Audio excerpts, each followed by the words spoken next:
There is a huge demand to design commercial airplanes that are more efficient. These things have to be manufactured.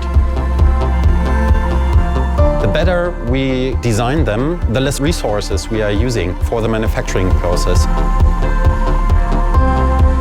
It's very crucial to bring students into this new era of manufacturing and design in order to make our environment more sustainable.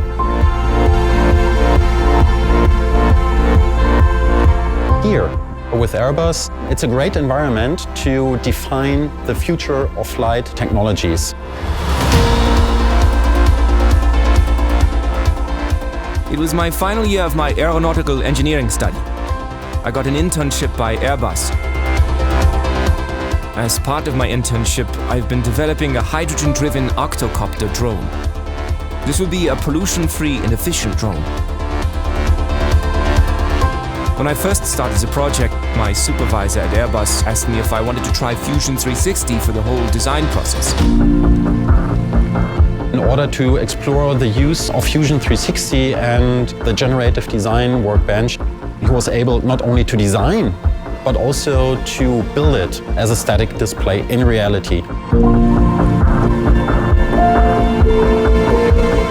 With generative design, I could explore a lot more variables in the design process, based on multiple manufacturing methods and materials. We believe generative design will certainly change the way engineers will work in the future. And we believe that generative design can help students to advance and to grow. The University of Applied Science in Hamburg is one of the partner universities. They are doing interesting projects. Students, they are very innovative. And this is what we need as an asset within Airbus.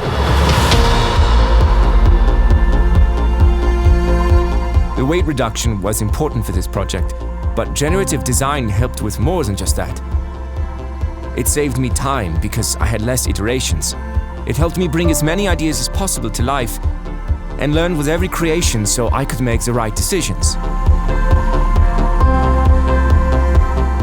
With topology optimization, I can only optimize one existing part. Generative design helped me explore a lot more variables in the design process. So I got it down to only one part that meets all the requirements and functionality, and saved about 50% on the weight. Generative design is not a tool, it's a design philosophy. This design philosophy helps us to tackle very complex research problems that a human with a state-of-the-art process could not explore. Generative design requires a different kind of mindset, and we believe that students can adopt to this very quickly. Students, with their creativity and ability, will advance how we design components at Airbus in the future.